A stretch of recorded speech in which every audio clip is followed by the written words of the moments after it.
J'ai rendu sa bague de fiançailles pendant qu'elle flirtait avec son amant au bar, mais ce qui s'est passé ensuite était irréel, car l'homme assis en face d'elle n'était pas le vrai problème, la véritable trahison m'attendait à la maison et impliquait quelqu'un en qui j'avais plus confiance que quiconque. Je m'appelle Damien Thomas, j'ai 44 ans et je possède 3 concessions automobiles en Gironde. J'ai bâti cette entreprise à partir de rien, commençant comme préparateur de véhicules à 19 ans et gravissant les échelons jusqu'à pouvoir acheter ma première concession en difficulté à 32 ans. 12 ans plus tard, je gérais 3 sites prospères et jouissais d'une réputation d'honnêteté dans une industrie qui ne récompense pas toujours la vertu. Mathilde est entrée dans ma vie il y a 2 ans lors d'une vente aux enchères caritatives. Elle avait 35 ans à l'époque, fraîchement divorcée, avec une fille nommée Léa qui vivait chez les parents de Mathilde à Libourne. Mathilde disait qu'elle n'était pas encore prête à être mère à temps plein, qu'elle avait besoin de se retrouver après un mariage toxique, et j'avais respecté cette honnêteté, ou ce que je croyais être de l'honnêteté. Nous nous sommes fiancés il y a 8 mois, une petite cérémonie était prévue pour le mois prochain, rien d'extravagant, juste la famille et les amis proches dans un vignoble près de Saint-Émilion. Mon fils Arthur, 15 ans et actuellement interne au lycée militaire d'Autun, devait être mon témoin, et mon frère Raphaël, qui travaillait comme directeur financier à ma concession principale, devait se tenir à ses côtés, mais ça, c'était avant ce soir. Je suis debout devant l'Héritage, un bar à cocktail chic du centre de Bordeaux, et je regarde par la vitrine Mathilde rire avec un type dans un costume hors de prix, elle a la main sur son avant-bras, se penche vers lui et murmure quelque chose qui le fait sourire, ce sourire qu'elle m'adressait autrefois. Je suis là depuis 20 minutes, à observer, apprenant à quoi ressemble la trahison en temps réel.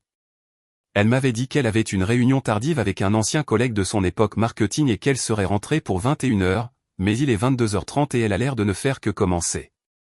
Je sors mon téléphone et vérifie la confirmation Uber qui s'est affichée sur notre tablette commune plus tôt, une adresse différente de celle qu'elle m'a donnée, un nom différent pour la prise en charge. J'ai eu la nausée en voyant ça, mais je devais voir par moi-même, je devais confirmer ce que mon instinct me criait depuis des semaines. Il y a 3 nuits, elle est rentrée à 2h du matin en sentant le whisky et une eau de Cologne qui n'était pas la mienne, et quand je lui ai posé la question le lendemain, elle a levé les yeux au ciel en disant que je devenais paranoïaque, que tout n'était pas un complot. Damien, avait-elle dit en versant le café comme si j'étais fou de poser la question, mais je ne suis pas fou, je suis là à regarder la preuve. J'entre dans le bar, la musique est douce, du jazz ou quelque chose du genre, l'éclairage est tamisé, romantique. Je me ferai un chemin à travers la foule jusqu'au bar, à seulement 5 mètres de l'endroit où elle est assise sur une banquette en cuir avec cet inconnu. Le barman s'approche de moi, un jeune gars au début de la vingtaine essayant de se faire pousser une barbe qui n'y est pas encore. « Qu'est-ce que je vous sers ?» demande-t-il. Je sors un petit écrin en velours de ma poche de veste, la bague de fiançailles à l'intérieur m'a coûté 10 000 €, un diamant taille princesse sur un anneau en platine, je l'avais acheté parce qu'elle disait que c'était exactement ce qu'elle avait toujours voulu. « Vous voyez cette femme là-bas » dis-je en pointant Mathilde, celle en robe bleue. Il suit mon doigt du regard. « Ouais, elle a un verre en commande, non ? Un truc rouge avec du citron vert. »« Un cosmopolitan, oui, c'est le prochain, répond-il. »« Bien, faites glisser la boîte de la bague sur le comptoir, mettez ça à côté quand vous lui servirez. » Ses yeux s'écarquillent. « Monsieur, je ne pense pas que... » »« Je ne vous demande pas de penser, dis-je en gardant une voix posée, je vous demande de livrer une bague à ma fiancée, pouvez-vous faire ça ? » Il prend la boîte, l'ouvre légèrement, voit le diamant et son expression passe de la confusion à la compréhension. « Mec, je suis désolé. » »« Ne soyez pas désolé, faites-le simplement. » Je le regarde préparer la boisson, la placer sur un petit plateau avec l'écrin à côté, il me jette un dernier coup d'œil et je hoche la tête. Il marche jusqu'à sa table et je peux voir son visage quand elle remarque la boîte, le sourire disparaît, sa main se fige à mi-chemin vers le verre, elle prend la boîte, l'ouvre lentement et son visage devient blême. Puis elle scanne le bar à la recherche de moi, nos yeux se croisent, je ne cligne pas, je ne bouge pas, je la fixe jusqu'à ce qu'elle comprenne que je sais, que j'ai vu, que c'est fini. Je me retourne et marche vers la sortie, je ne cours pas, je ne fais pas de scène, j'ai juste fini. J'ai rendu la bague de fiançailles pendant qu'elle flirtait avec son amant, mais ce qui s'est passé ensuite était irréel car en poussant la porte dans l'air froid d'octobre, je n'avais aucune idée que son amant n'était pas l'homme au costume coûteux et que la vraie trahison m'attendait à la maison. Je suis à mi-chemin de mon 4x4 quand j'entends des pas rapides derrière moi. Et, attendez. Je m'arrête mais ne me retourne pas. La voix appartient au type du bar, celui sur qui Mathilde était drapée comme un manteau. Il arrive à ma hauteur, les mains levées comme si je tenais une arme au lieu de clé de voiture. Écoutez, je ne savais pas, dit-il, essoufflé, je le jure devant Dieu, je n'avais aucune idée qu'elle était fiancée. Je le regarde enfin, milieu de la trentaine, costume cher, trop de gel dans les cheveux, le genre de type qui conduit probablement une BMW en leasing et se dit entrepreneur. C'est ce qu'ils disent tous, lui dis-je. Non, sérieusement, il passe une main dans ses cheveux, elle m'a dit qu'elle avait fini avec son ex il y a un mois, que vous étiez encore dans le décor mais que c'était temporaire, que vous régliez juste les détails. Je ris, un rire amer. Je vis avec elle, j'ai dormi dans le même lit qu'elle ce matin. Son visage pâlit. Bon sang. Ouais. Je déverrouille mon 4x4. Félicitations, vous sortez avec une menteuse. On ne sort pas ensemble, dit-il rapidement, on s'est rencontrés à sa salle de sport il y a peut-être 6 semaines, on est sortis quelques fois, ce soir c'était censé être. Je sais pas, voir où ça menait. Je devrais partir, monter dans mon véhicule et m'éloigner de cette conversation, mais quelque chose me retient. Quelle salle de sport, je demande. CrossFit Rive Droite, rue Notre-Dame. Mathilde ne va pas au CrossFit Rive Droite, elle est abonnée au club de fitness près de la concession et elle y va 3 fois par semaine le midi, du moins c'est ce qu'elle me dit. Écoutez, continue le type en sortant son téléphone, quelqu'un m'a en fait mis en garde contre elle, regardez. Il me montre un message de la semaine dernière, l'expéditeur est masqué, affiché comme anonyme, si vous voyez Mathilde Collin, faites attention, elle n'est pas celle qu'elle prétend être, croyez-moi. Je le relis 2 fois. Vous n'avez pas pensé que c'était un signal d'alarme? Je pensais que c'était un ex-amer, vous savez comment c'est. Il range son téléphone. Je suis désolé, mec, vraiment, si j'avais su. Oubliez ça, j'ouvre la porte de mon camion, vous avez évité le pire, estimez-vous heureux. Il hoche la tête puis retourne vers le bar. Je reste assis dans mon véhicule 1 minute, les mains sur le volant, sans démarrer le moteur. Mathilde ne va pas au CrossFit, alors où va-t-elle 3 fois par semaine le midi? Je sors mon téléphone et ouvre l'application de localisation installée sur sa voiture l'année dernière après qu'elle a été cambriolée 2 fois sur le parking de la concession, elle était au courant, elle disait que ça la rassurait. Je fais défiler l'historique, lundi midi, salle de sport, comme elle l'a dit, mercredi midi, salle de sport encore, vendredi midi, pas à la salle de sport. Vendredi midi, elle était dans une maison à Mérignac. Je zoome sur l'adresse, c'est résidentiel, un beau quartier, je ne reconnais pas l'endroit. Je fais une capture d'écran et la mets dans Google Maps, la vue Street View montre une petite maison style échoppe bordelaise rénovée avec une porte rouge et un jardin bien entretenu. Mes mains tremblent à nouveau. Je sais que je devrais rentrer, dormir là-dessus, réfléchir, prendre une décision rationnelle, mais au lieu de ça, je démarre et conduis jusqu'à Mérignac. Ça prend 23 minutes avec le trafic fluide du soir. La maison ressemble exactement aux photos, porte rouge, jardin soigné, lumières allumées à l'intérieur. Il y a une voiture dans l'allée, une Lexus argentée avec un cadre de plaque immatriculée au groupe Thomas, ma concession. La voiture appartient à Raphaël, mon frère. Je gare mon 4x4 de l'autre côté de la rue, moteur coupé, observant la maison. Les rideaux sont ouverts dans la fenêtre avant, je vois du mouvement, 2 personnes, l'une est définitivement Mathilde, l'autre est plus grand, plus large. Mon téléphone vibre, c'est un SMS de Mathilde, t'es où? Je rentre. Je réponds, course à faire.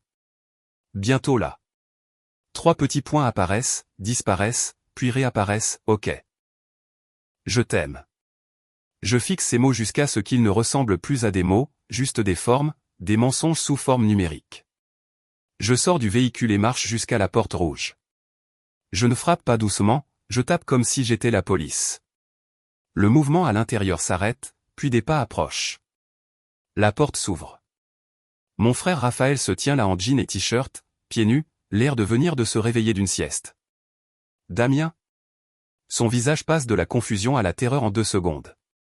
Qu'est-ce que tu fais là? Je pourrais te poser la même question, dis-je.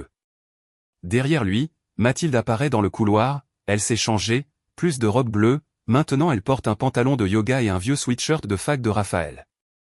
Elle me voit et se fige. Personne ne parle pendant ce qui semble être 1 heure mais qui est probablement 5 secondes. Puis je dis la seule chose qui me vient à l'esprit, alors, depuis combien de temps ça dure?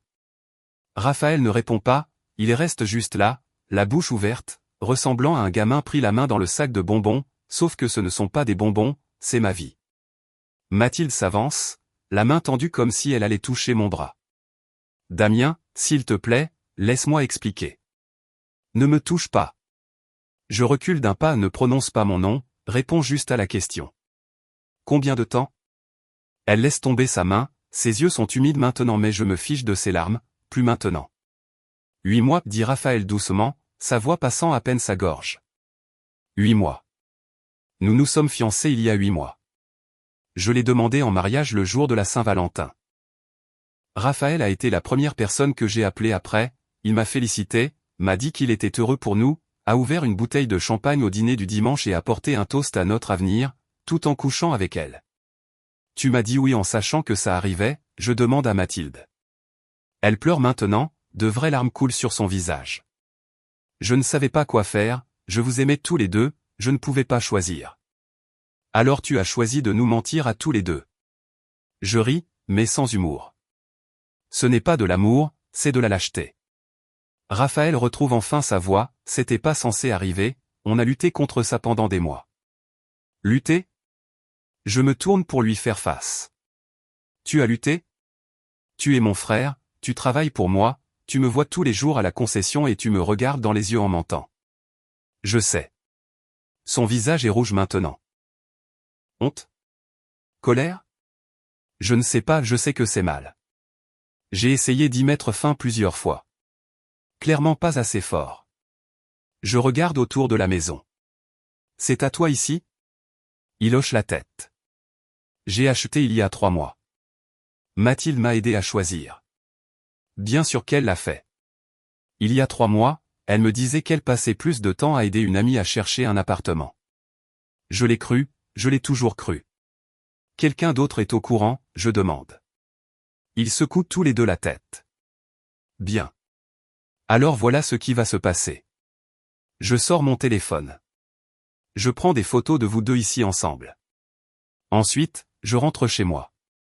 Demain matin, Raphaël, tu vas écrire ta lettre de démission.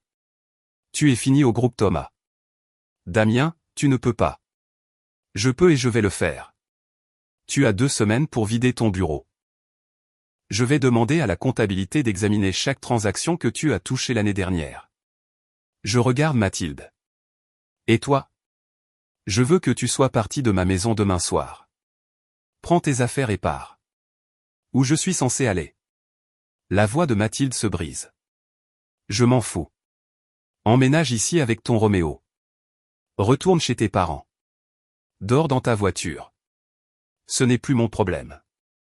Je commence à prendre des photos, Mathilde cachant son visage, Raphaël debout comme une statue, la maison, la Lexus dans l'allée avec le nom de ma concession dessus. Une dernière chose, dis-je en rangeant mon téléphone. Arthur rentre pour les vacances de la Toussaint dans 2 semaines. Aucun de vous ne le contactera. Aucun de vous n'essaiera d'expliquer ou de justifier ça. Si j'apprends que vous avez dit un seul mot à mon fils, je ferai en sorte que tout le monde dans cette ville sache exactement quel genre de personne vous êtes. La mâchoire de Raphaël se contracte. Il mérite de savoir la vérité. Il saura la vérité par moi. Pas par vous. Je me dirige vers mon 4x4. Tu n'es plus son oncle. Tu n'es plus rien. Je rentre en silence, pas de radio, pas d'appel, juste le bruit de ma respiration et le bourdonnement des pneus sur l'asphalte. Quand j'arrive chez moi, la maison est sombre. Mathilde n'est pas encore rentrée, probablement encore chez Raphaël à pleurer sur son épaule. Je vais directement à mon bureau et je sors les dossiers financiers de la concession. Si Raphaël couchait avec ma fiancée, qu'est-ce qu'il a fait d'autre dans mon dos? Il me faut 40 minutes pour trouver, de petits écarts au début, puis de plus gros, de fausses remises clients, des frais de service gonflés, des valeurs de reprise manipulées dans le système. Au cours des 18 derniers mois, Raphaël a volé environ 187 000 € à mon entreprise. J'imprime tout, chaque transaction, chaque signature falsifiée, chaque preuve. Puis j'appelle mon avocat. Il est presque minuit mais il répond à la 3e sonnerie. Damien, qu'est-ce qui ne va pas? J'ai besoin que tu prépares 2 choses, lui dis-je, une lettre de licenciement pour mon frère et une plainte pénale pour abus de biens sociaux et détournement de fonds. Je ne dors pas. Je reste assis dans mon bureau jusqu'au lever du soleil, documentant chaque vol, chaque mensonge, chaque trahison. À 6 heures du matin, j'ai un dossier de 8 cm d'épaisseur. Mathilde rentre à 7h30. J'entends sa clé dans la serrure, c'est pas dans le couloir. Elle s'arrête devant la porte de mon bureau. Damien? Sa voix est petite, hésitante. Je ne réponds pas. Elle ouvre la porte quand même. Elle s'est changée à nouveau, remise dans la robe bleue du bar, son maquillage est taché, elle a l'air épuisée. On peut parler, demande-t-elle. Non. Je ne lève pas les yeux de mon ordinateur. Tu as jusqu'à 18h pour faire tes valises et partir. Après ça, je change les serrures. C'est ma maison aussi. Non, ça ne l'est pas. Ton nom n'est pas sur l'acte de propriété. Tu ne paies pas le crédit. C'est ma maison et je veux que tu partes. Elle s'approche. Je sais que tu es blessé. Blessé? Je la regarde enfin. Blessé, c'est quand tu oublies mon anniversaire. Blessé, c'est quand tu annules des projets. Ce n'est pas être blessé, Mathilde, c'est de la destruction. Tu ne m'as pas seulement trompé, tu m'as trompé avec mon frère. Tu l'as aidé à voler mon entreprise. Tu m'as menti en face chaque jour pendant 8 mois. Son visage devient pâle. Je ne l'ai pas aidé à voler quoi que ce soit. Je fais glisser une feuille imprimée sur le bureau. Alors explique ça.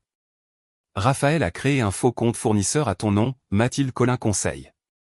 Il y a fait transiter de l'argent depuis 1 an. Tu es listé comme titulaire du compte. Elle prend le papier avec des mains tremblantes. Je ne savais pas pour ça. 43 000 € ont été déposés sur un compte avec ton numéro de sécurité sociale et tu espères me faire croire que tu n'as rien remarqué? Je te jure, Damien, je ne savais pas. Peut-être qu'elle dit la vérité, peut-être que Raphaël a fait ça sans qu'elle le sache, mais j'ai fini de lui accorder le bénéfice du doute. Sors, dis-je. Maintenant. Elle laisse le papier sur mon bureau et sort. J'entends ses pas dans l'escalier, les tiroirs qui s'ouvrent dans notre chambre, le bruit de ses bagages. Mon téléphone sonne. C'est Arthur. Son nom éclaire l'écran et mon cœur se serre. Je réponds. Et, champion. Papa? Sa voix sonne faux, tendue. C'est vrai? Mon sang se glace. Quoi qui est vrai? Oncle Raphaël vient de m'appeler. Il a dit que tu l'as viré de l'entreprise. Il a dit que tu gâches sa vie pour un malentendu. Je ferme les yeux. Raphaël ne pouvait même pas me donner 24 heures. Arthur, écoute-moi. Il a dit que Mathilde t'a quitté. Il a dit que tu inventes des mensonges sur eux parce que tu es jaloux. La voix d'Arthur monte. Qu'est-ce qui se passe? Je prends une inspiration. Mon fils a 15 ans, il est à des centaines de kilomètres en école militaire, il ne devrait pas avoir à gérer ça, mais il mérite la vérité. Ton oncle Raphaël a volé de l'argent à la concession, dis-je lentement, clairement, et il a une liaison avec Mathilde. J'ai des preuves pour les deux. Il t'a appelé parce qu'il essaie de contrôler l'histoire avant que je ne puisse le faire. Silence à l'autre bout. Arthur, je suis là. Sa voix est différente maintenant, plus froide. Combien de temps? 8 mois pour la liaison. 18 mois pour le vol. Encore du silence. Je savais que quelque chose clochait, dit enfin Arthur. La dernière fois que je suis rentré, Mathilde me parlait à peine. Et oncle Raphaël n'arrêtait pas de faire ses commentaires bizarres sur le fait que tu travaillais trop, que tu n'appréciais pas ce que tu avais. Il préparait le terrain, je lui dis, pour passer pour le gentil. Je rentre, dit Arthur. Je prends un avion aujourd'hui.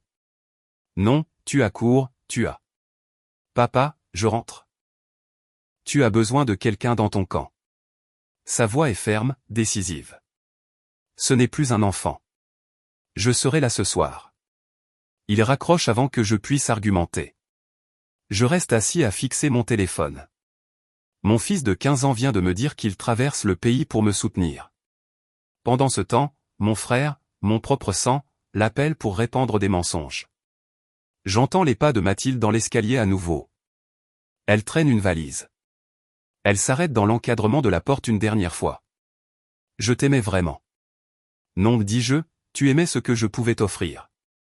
Il y a une différence. Elle part sans un autre mot. À 18h15, je change toutes les serrures de la maison. Arthur arrive à 22h. Je le récupère à l'aéroport de Bordeaux-Mérignac et au moment où je le vois traverser les arrivées dans son uniforme de l'académie, quelque chose s'apaise en moi. Il est plus grand que dans mon souvenir, plus large d'épaules. Quand est-ce que mon gamin est devenu un jeune homme? Il lâche son sac et me serre fort dans ses bras. Papa. Eh, fiston. Je le tiens plus longtemps que je ne devrais probablement. Tu n'étais pas obligé de venir. Si, je l'étais. Il recule et me regarde vraiment. Tu as une sale tête. Merci. Tu sais toujours quoi dire. On prend son sac et on va au 4x4. Arthur ne parle pas pendant le trajet, il regarde juste par la fenêtre les lumières de Bordeaux. Je ne le pousse pas, il parlera quand il sera prêt. Quand on arrive à la maison, il va directement à la cuisine et ouvre le frigo. Mathilde a vraiment déménagé. Hier. Elle a pris tout ce qui n'était pas vissé au sol. Il attrape un soda et s'assoit au comptoir. Oncle Raphaël m'a rappelé cet après-midi. Il a laissé un message vocal disant que tu faisais une dépression nerveuse. Que je ne devrais rien croire de ce que tu me dis. Qu'est-ce que tu as répondu? J'ai bloqué son numéro. Arthur ouvre la canette. Je ne suis pas stupide, papa. Je l'ai observé au dîner de famille depuis des mois. La façon dont il regardait Mathilde quand il pensait que personne ne faisait attention. La façon dont elle riait à ses blagues mais souriait à peine aux tiennes. Tu as vu ça? J'ai 15 ans, je ne suis pas aveugle. Il boit une gorgée. Je voulais dire quelque chose, mais je pensais que j'imaginais peut-être des choses. Je suppose que non. Je m'assois en face de lui. Je suis désolé que tu aies à voir tout ça. Pas moi. Sa voix est ferme. Je préfère connaître la vérité que vivre dans un mensonge. C'est toi qui m'as appris ça. On reste assis en silence une minute. Puis Arthur demande, qu'est-ce qui se passe maintenant? Maintenant, je porte plainte. Raphaël a volé près de 200 000 € à la concession. C'est un délit grave. Mathilde pourrait être impliquée aussi, il a créé des faux comptes à son nom. Bien. Qu'il pourrisse. Il n'y a aucune hésitation dans sa voix, aucune sympathie. Et les concessions? Je vais embaucher un nouveau directeur financier. Auditer tout ce que Raphaël a touché. M'assurer que les dégâts s'arrêtent là. Arthur hoche la tête. Et les affaires de Mathilde, les acomptes du mariage? Mon avocat s'en occupe. Elle n'aura rien. Et Léa, demande Arthur doucement. Ça m'arrête. J'avais presque oublié la fille de Mathilde. 13 ans, vivant chez ses grands-parents, se demandant probablement pourquoi le mariage de sa mère vient d'imploser. Ce n'est pas son problème, dis-je. C'est une gamine, papa, et sa mère est un désastre. Arthur croise mon regard. On devrait au moins vérifier si elle va bien. Il a raison. Quoi que Mathilde ait fait, Léa ne méritait pas d'être abandonnée par sa mère à nouveau. J'appellerai ses grands-parents demain, lui dis-je, m'assurer qu'elle va bien. Arthur finit son soda et se lève. Je vais me coucher. Le vol était long. Arthur. Il s'arrête. Merci d'être rentré.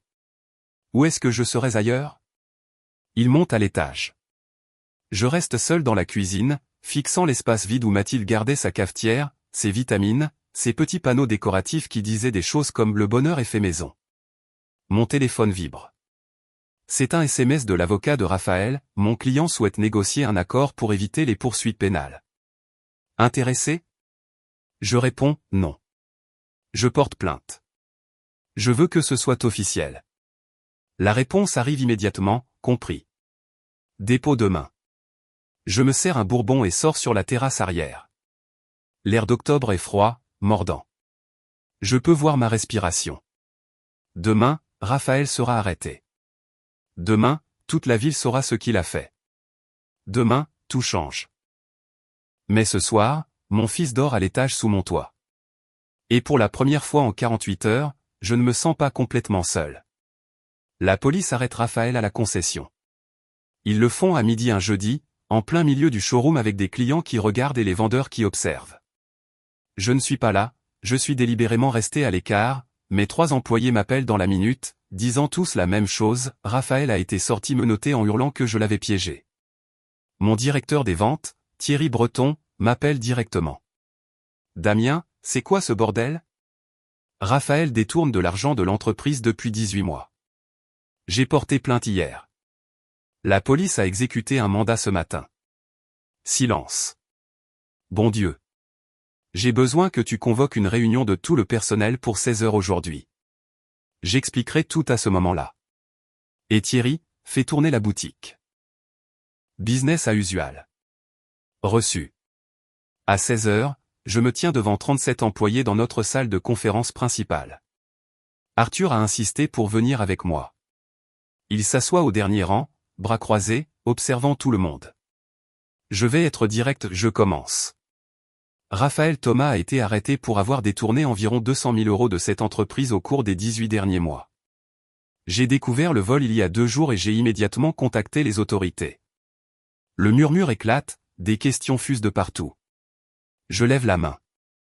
Je sais que vous avez des questions. Voici ce que je peux vous dire, le vol était sophistiqué. Faux compte fournisseur, factures manipulées, autorisation falsifiée. J'ai engagé un expert comptable judiciaire pour tout auditer. Si vous avez travaillé avec Raphaël sur des transactions, vous serez probablement interrogé. Coopérez pleinement. Une main se lève, c'est Julie Hamon, une de nos vendeuses seniors. Est-ce que la concession est en danger? Non. Nous sommes financièrement stables. Le montant volé, bien que significatif, ne menace pas les opérations. Nous nous en remettrons. Une autre main, marque du service après-vente. Et nos emplois.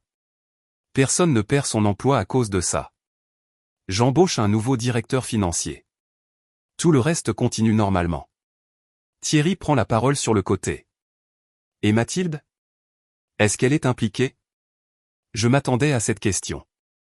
Mathilde venait au pique-nique de l'entreprise, aux fêtes de Noël. Elle était censée être de la famille. Écoutez, je continue, Mathilde et moi sommes séparés. Savoir si elle est légalement impliquée dans le vol fait partie de l'enquête. C'est tout ce que je dirai sur ma vie privée. La salle devient silencieuse. Tout le monde connaît Mathilde. Je sais que c'est un choc, je poursuis. C'était un choc pour moi aussi. Mais nous allons traverser ça comme nous avons traversé tout le reste, en faisant bien notre travail, en traitant bien les clients et en nous faisant confiance. Après la réunion, les employés sortent lentement. Certains s'arrêtent pour me serrer la main, d'autres hochent juste la tête. Arthur attend que tout le monde soit parti. Tu as assuré, papa. Il dit. Merci, fiston. Nous marchons vers le camion quand mon téléphone sonne. C'est un numéro que je ne reconnais pas. Allô, monsieur Thomas? C'est le capitaine Lise Charon de la police de Bordeaux. J'appelle au sujet de l'arrestation de Raphaël Thomas. Oui, il a été libéré sous caution il y a 1 heure, il est sorti avec des conditions, aucun contact avec vous, aucun accès à vos locaux professionnels. Mais je voulais vous prévenir, il est dehors. Ma mâchoire se serre. Compris. Aussi, il a fait des déclarations pendant sa garde à vue. Il a prétendu que vous avez fabriqué des preuves parce que vous étiez en colère à cause de sa relation avec votre fiancé. Il a dit que la liaison était consensuelle et que vous utilisez les accusations de détournement par vengeance. C'est un mensonge. Je sais, les preuves parlent d'elles-mêmes, mais soyez prêts. Il va se battre et il va essayer de vous faire passer pour le méchant. Après avoir raccroché, Arthur demande, qu'est-ce qu'ils ont dit? Raphaël a payé sa caution. Il est dehors. L'expression d'Arthur s'assombrit. Il va s'en prendre à toi, n'est-ce pas? Probablement. Je déverrouille le camion. Qu'il essaie. Cela fait 5 jours depuis l'arrestation de Raphaël quand mon téléphone sonne avec un numéro que je ne reconnais pas, indicatif de Libourne. Je ne réponds presque pas, mais quelque chose me pousse à décrocher. Allô, monsieur Thomas? Une voix de femme, âgée, incertaine. C'est Béatrice Collin, la mère de Mathilde. Je me redresse. Madame Collin. J'appelle pour Léa, la fille de Mathilde. Elle marque une pause. Notre petite fille. Est-ce qu'elle va bien? Physiquement, oui. Émotionnellement. La voix de Béatrice tremble. Elle est dévastée. Mathilde ne l'a pas appelée depuis que tout est arrivé. Elle n'a rien expliqué. Léa n'arrête pas de demander si elle a fait quelque chose de mal. Ma poitrine se serre. Une gamine de 13 ans qui s'en veut pour les échecs de sa mère. Ce n'est pas juste. Je dis, non, ce n'est pas juste. Mais c'est Mathilde. Elle fuit quand les choses deviennent difficiles. Elle fuit Léa depuis le jour de sa naissance. Béatrice prend une inspiration. Monsieur Thomas, Léa vous aimait vraiment bien. Elle était excitée pour le mariage, d'avoir un beau-père.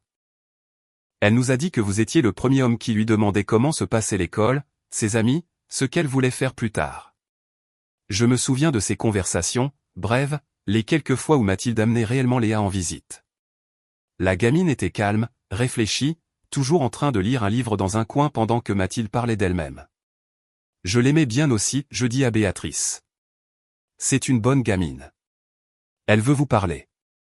Je sais que c'est beaucoup demandé vu tout ce que Mathilde vous a fait subir.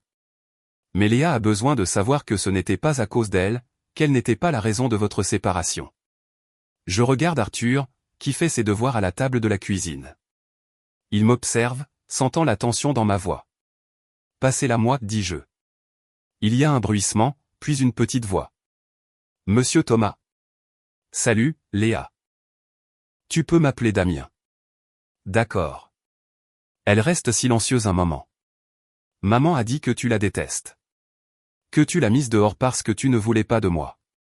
La colère s'embrase dans ma poitrine. Mathilde utilise sa propre fille comme bouclier, tissant des mensonges pour se poser en victime. Ce n'est pas vrai, je dis à Léa, gardant ma voix douce mais ferme. Ta maman et moi nous sommes séparés parce qu'elle a fait de très mauvais choix. Des choix d'adultes qui n'avaient rien à voir avec toi. Tu n'as rien fait de mal. Alors pourquoi elle ne m'appelle pas? Je ne sais pas, Léa. J'aimerais avoir une meilleure réponse. Mais les problèmes de ta mère sont les siens, pas les tiens. Tu comprends ça? Je crois. Sa voix est si petite. Tu me manques. Et Arthur, il était gentil avec moi chez vous l'été dernier. Arthur entend son nom et lève les yeux. Je mime la fille de Mathilde et il se lève immédiatement pour venir. Léa est au téléphone, je lui dis, elle voulait nous parler. Arthur prend le téléphone sans hésitation. Salut Léa. C'est Arthur. Ouais, je me souviens de toi. Tu lisais ce livre de science-fiction, non? Celui avec le vaisseau spatial. Il écoute. Pas possible, tu as fini toute la série? C'est génial. Je regarde mon fils parler à cette fille qui est essentiellement une étrangère, la traitant avec une gentillesse et une normalité qu'elle ne reçoit clairement pas de sa propre mère. Après quelques minutes, il me rend le téléphone. Léa, dis-je, tu as tes grands-parents qui t'aiment. Tu as Arthur et moi qui te soutenons. Les choix de ta mère ne te définissent pas. Tu vas t'en sortir. Merci, monsieur Thomas. Je veux dire, Damien. Elle renifle. Est-ce que je peux te rappeler un jour? Juste pour parler. Je jette un coup d'œil à Arthur. Il hoche la tête. Oui, Léa, tu peux appeler n'importe quand. Après avoir raccroché, Arthur se rassoit. C'était la bonne chose à faire, papa. Je sais, mais ça va aussi rendre Mathilde furieuse. Bien. Qu'elle soit en colère. Cette gamine a besoin de quelqu'un qui se soucie vraiment d'elle. 2 heures plus tard, mon téléphone explose de SMS de Mathilde. Elle a découvert l'appel. Comment oses-tu parler à ma fille dans mon dos? Tu n'as aucun droit de la contacter. J'appelle mon avocat. C'est du harcèlement. Je ne réponds à aucun d'eux. Au lieu de ça, je les transfère tous à mon avocat avec une note, Mathilde utilise maintenant sa fille comme munition. Documenter tout. Maître Simon répond dans la minute, documenter. Ça aide notre dossier. Montre un schéma de manipulation. Ce soir-là, Arthur me demande quelque chose à laquelle je ne m'attendais pas. Papa, si ça tourne vraiment mal avec Mathilde et que ses parents ne peuvent pas gérer Léa, est-ce qu'on pourrait la prendre? Arthur, c'est une grosse demande. Ce n'est pas notre responsabilité. Peut-être pas légalement, mais quelqu'un doit s'occuper de cette gamine. Et on a de la place. Il a 15 ans et a déjà plus de clarté morale que la plupart des adultes que je connais. Je ne sais pas ce que j'ai fait pour mériter ce gosse, mais je suis reconnaissant pour lui chaque jour. Voyons comment les choses évoluent, je lui dis. Mais je promets qu'on ne laissera pas Léa tomber. Le rapport de l'expert comptable arrive 3 semaines après l'arrestation de Raphaël. C'est 147 pages de documentation, de graphiques et de preuves. Je lis chaque page. Le total final est pire que je ne le pensais, 212 000 € volés sur 19 mois. Raphaël a créé 11 sociétés écrans différentes, toutes avec des variations de noms de vrais fournisseurs. Il a manipulé le logiciel de comptabilité pour approuver automatiquement les paiements de moins de 5 000 €, qu'il a ensuite canalisé via ses fausses sociétés vers des comptes qu'il contrôlait. Et Mathilde était impliquée, pas seulement comme un nom sur des papiers, mais activement. Le rapport inclut des archives de mails la montrant en train de discuter des calendriers de paiement avec Raphaël, l'aidant à chronométrer les retraits pour éviter de déclencher des audits, et suggérant même de nouveaux fournisseurs à usurper. Elle savait, elle a planifié, elle a profité. L'experte comptable, une femme méticuleuse nommée Patricia, m'appelle personnellement.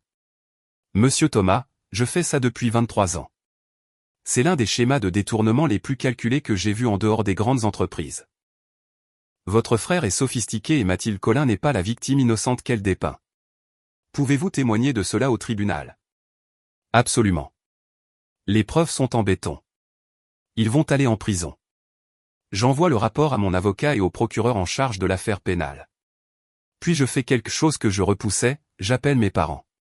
Maman répond à la deuxième sonnerie. Damien, chéri, comment tu tiens le coup? Ça va, maman. Est-ce que papa est là?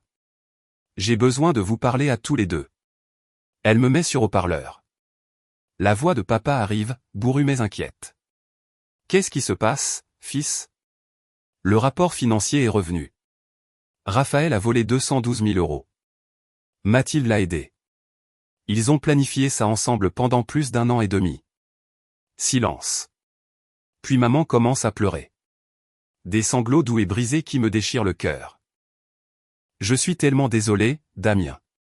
Papa dit, la voix épaisse, je n'aurais jamais cru que Raphaël ferait une chose pareille. Jamais en 1 million d'années. Moi non plus. Qu'est-ce qui se passe maintenant? Demande maman entre deux sanglots. Maintenant, le procureur poursuit. Il risque 3 à 5 ans minimum. Peut-être plus s'ils sont condamnés sur tous les chefs d'accusation. 3 à 5 ans.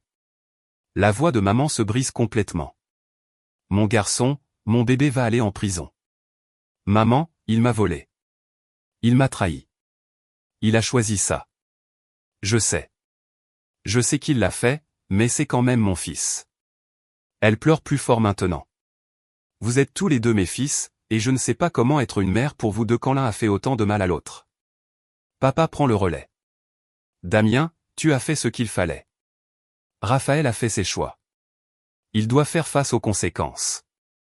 Ta mère et moi te soutenons. Nous voulons qu'il le sache. Même si ça signifie que Raphaël va en prison. Même là. La voix de papa est ferme, définitive. Vous êtes tous les deux nos fils. Mais ce que Raphaël a fait était mal, et nous ne le défendrons pas juste parce qu'il est de la famille. Après avoir raccroché, je reste assis dans mon bureau à fixer le rapport. 212 000 €, 19 mois, 11 sociétés écrans. Tout ça pendant qu'il me souriait de l'autre côté de la table du dîner. Tout ça pendant qu'il se tenait à mes côtés aux événements familiaux. Tout ça pendant qu'il m'appelait frérot. Arthur frappe au cadre de la porte. Ça va? Pas vraiment, mais ça ira. Il entre et s'assoit en face de moi. Grand-mère et grand-père le prennent mal? Ouais. Maman est effondrée. Papa tient le coup, mais à peine. Ce n'est pas ta faute. Tu sais ce que Raphaël a fait, ce que Mathilde a fait. Rien de tout ça n'est sur toi. Je sais, mais j'ai toujours l'impression que j'aurais dû le voir venir. Que j'aurais dû le prendre plus tôt. Arthur secoue la tête. Tu leur as fait confiance parce que c'est ce que font les gens bien. Ils ont profité de ça. Ça fait d'eux des gens horribles, pas de toi quelqu'un de stupide. 15 ans et déjà plus sage que je ne le serai jamais. Mon téléphone vibre. C'est un SMS de l'avocat de Raphaël. Mon client souhaite faire une offre de règlement formel. Pouvons-nous organiser une réunion? Je montre le message à Arthur. Qu'est-ce que tu en penses? Je pense qu'il est désespéré et que les gens désespérés font des erreurs. Arthur se lève. Rencontre-le. Écoute-le, mais ne lui donne rien. Le lendemain matin, je rencontre l'avocat de Raphaël, Maître Lebrun, dans un café du centre-ville. Il a la fin de la quarantaine, un costume cher, le genre d'avocat qui défend les criminels en col blanc pour 600 € de l'heure. « Monsieur Thomas, merci de me rencontrer, dit Lebrun en tendant la main. Je ne la serre pas, vous avez 30 minutes. Il s'assoit. Mon client est prêt à offrir la restitution complète des fonds volés plus 20% en échange de l'abandon des poursuites pénales. Non. Monsieur Thomas, la prison va détruire la vie de votre frère. Il perdra tout. Sa carrière, sa réputation. Il a déjà perdu tout ça quand il a commencé à me voler. Lebrun se penche en avant. Il est prêt à admettre sa faute dans un règlement civil. Payer des dommages et intérêts. Vous donnez tout ce que vous voulez financièrement. Je ne veux pas de son argent. Je veux la justice. La justice? Le ton de Lebrun change. Ou la vengeance? Je me lève. Cette réunion est terminée. Attendez. Lebrun sort un dossier. Avant que vous partiez, vous devez savoir. Nous sommes prêts à argumenter que vous étiez au courant des écarts financiers depuis des mois. Que vous n'avez porté plainte qu'après avoir découvert la liaison.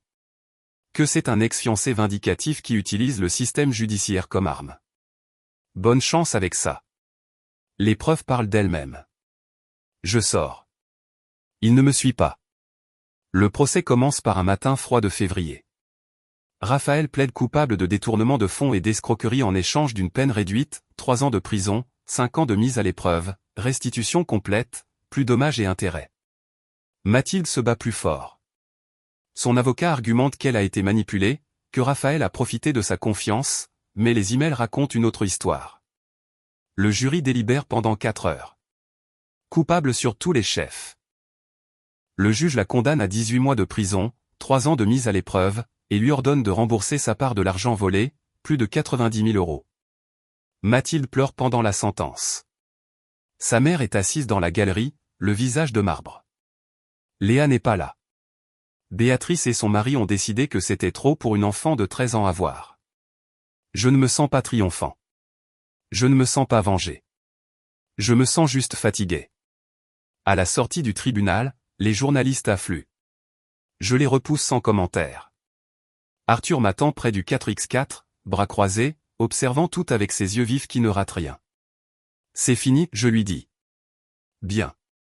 On peut rentrer maintenant? Ouais, fiston.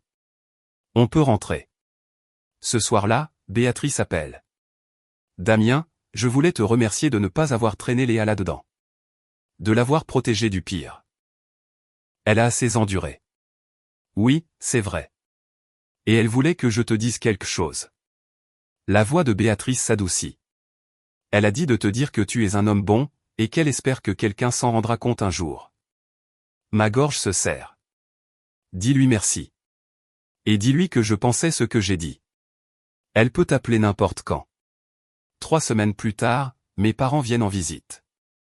Maman me serre dans ses bras pendant 1 minute entière sans rien dire. Papa me serre la main, puis me tire aussi dans une étreinte. On est fiers de toi, dit papa. Je sais que ça ne répare rien, mais on avait besoin que tu l'entendes. Raphaël a fait ses choix, ajoute maman en essuyant ses yeux. Nous l'aimons, nous lui rendrons visite, mais nous n'excusons pas ce qu'il a fait. Nous dînons ensemble, moi, Arthur, mes parents. Nous ne parlons pas de Raphaël ou de Mathilde. Nous parlons des projets d'Arthur pour l'université, de l'expansion de la concession vers Agen, de choses normales de famille. Ça fait du bien, comme si peut-être nous pouvions reconstruire ce qui a été brisé. 1 mois plus tard, j'embauche une nouvelle directrice financière. Elle s'appelle Caroline Joly, ancienne expert comptable avec 15 ans d'expérience et des références que j'ai vérifiées 3 fois. Elle est rigoureuse, pas de bêtises. Et elle repère un petit écart dans nos comptes dès sa première semaine. Juste une erreur de classement, me dit-elle, mais je voulais que vous sachiez que je surveille tout. C'est exactement pour ça que je vous ai embauché. Les concessions prospèrent. Il s'avère qu'enlever un voleur de votre masse salariale améliore les marges bénéficiaires. Qui l'eût cru? Arthur rentre pour les vacances de printemps. Il est encore plus grand, plus confiant. L'école militaire lui a fait du bien. Comment va l'école? Je demande au petit déjeuner.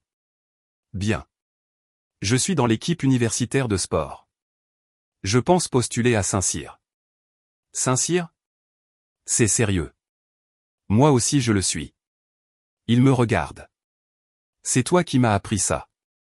Comment être sérieux avec les choses qui comptent? Comment se tenir droit quand les gens essaient de te démolir? Je ne sais pas quoi répondre à ça, alors je hoche juste la tête. Aussi, continue Arthur, Léa m'envoie des SMS. Elle voulait des conseils pour le lycée. Je l'aide un peu. C'est gentil de ta part. C'est une bonne gamine, papa. Mieux que sa mère ne l'a jamais été.